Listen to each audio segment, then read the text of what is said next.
On the 25th of April 2015, Nepal was hit by an earthquake measuring 7.8 on the Richter scale.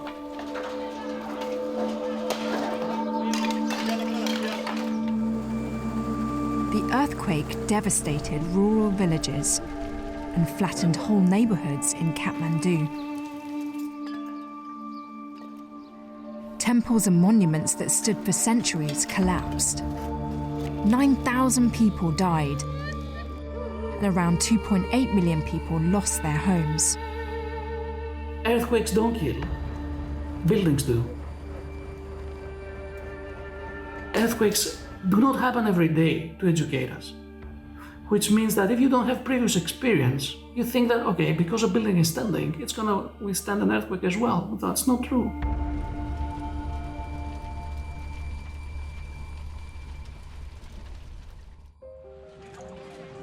When was this school constructed?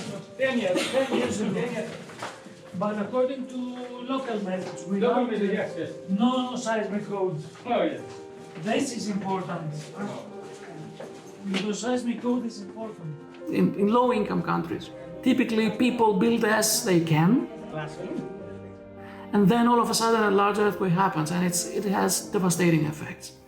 Professor Anastasios Sextos and his team at Bristol University are part of the SAFER Nepal Project, which works with local communities to ensure that the devastation caused by the 2015 earthquake never happens again. They use their expertise in seismic engineering to make not just new, but also existing structures more safe. Yeah, small down, because what is important is the beat and the color. In developing countries, typically the quality of the materials is low. People, they just have to cope with their life. They don't follow seismic codes. They can't. They can't afford, or there's no framework to do so.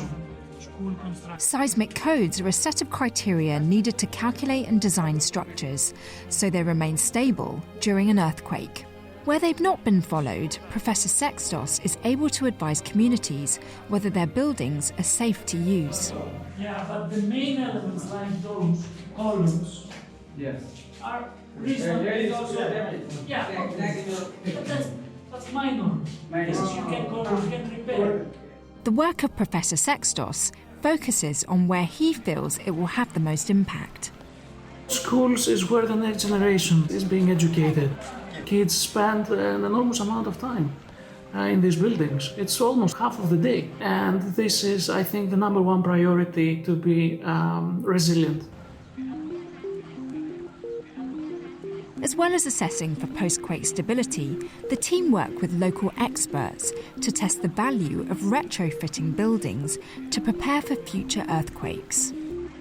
We set up a large campaign of experiments in Nepal with the Institute of Structural Engineering and National Technology to make sure that we have good understanding about the properties of the materials that are used in Nepal. It doesn't really take a very heavy intervention to prevent collapse of a building. Professor Sextos' colleague, Dr. Nicholas Alexander, is assisting with the experiments. It's very important when we construct a wall that we construct it using local materials and local artisanship. So this can't really be done effectively in the UK. They have to be done in situ in Nepal.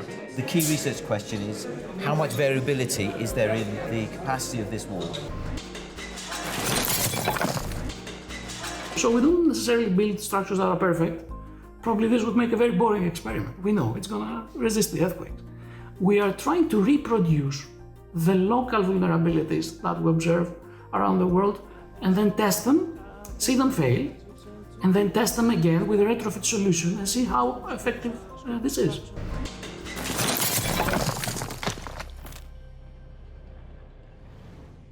From their findings, an app was designed to help engineers in Nepal identify weak spots and implement retrofitting solutions to help increase earthquake resilience.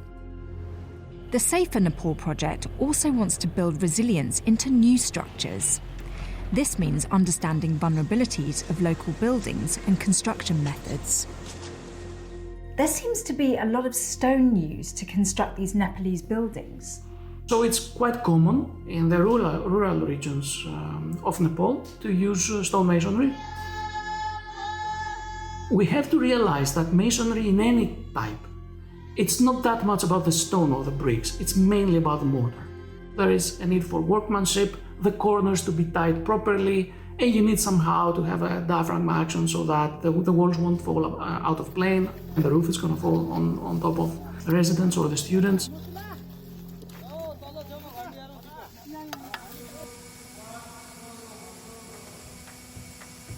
Back in the UK, the seismic engineers are able to lay their hands on some state-of-the-art equipment to really stress test the Nepalese building techniques.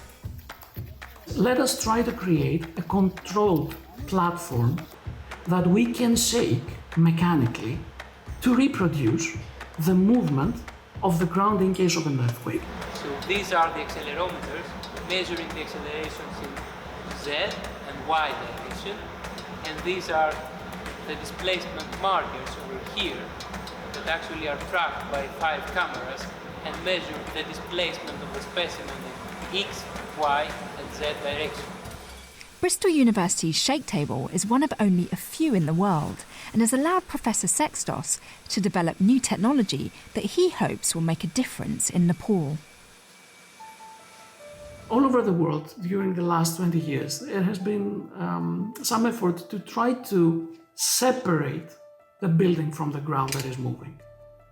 And that is made in, let's say, in higher income countries through a technology that is called seismic isolation, with devices that are smart, lead rubber bearings or sliding bearings and other quite expensive equipment.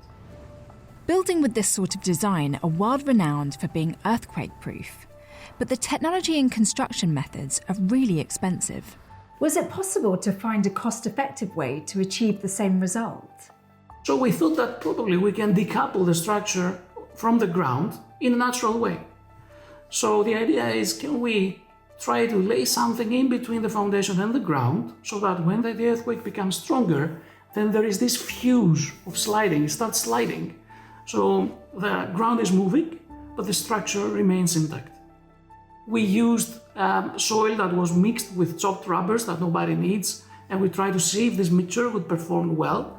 It performed quite well, but because it's soft, it was tilting a little bit. So we said, let us improve it somehow. And this is why large-scale experiments are needed. After a number of trials, a workable solution was found. This is a low-cost technique that involves kind of a sandwich, as we aim to call it, 2 PVC layers, and in between a quantity of sand. So it's like little bubbles on which the building can slide in a controlled way beyond a magnitude of an earthquake. The design begins by creating a solid levelled base. On top of this, the isolation system is created, consisting of a thin layer of sand sandwiched between 2 layers of PVC. A concrete slab is cast onto the upper PVC layer on which the masonry building is constructed. When an earthquake occurs, the sandwich layer effectively decouples the structure from the shaking ground, activating a sliding behaviour that keeps the building intact. The solution sounds fantastic, but will people in Nepal be able to incorporate it into their building practices? The challenge, of course, when we suggest such solutions is to produce something that is not only meaningful scientifically and low cost, it has to be technically feasible, culturally acceptable, locally resourced. So to design a resilient system, you have to effectively co-produce it with the local community. You cannot just jump from Mars and try to implement a solution that you have developed in the lab. One new school with this design is currently in the pipeline, and Professor Sextos is optimistic that it will be taken up locally in Nepal. The technology to build resilient schools overall is now settled. It is something that we know how we can build structures that can withstand the earthquakes as we expect them probabilistically. The problem is, do we have the money to build structures like that? Because this is, I think, the missed link in the chain of seismic safety implementation. On paper, everything is perfect.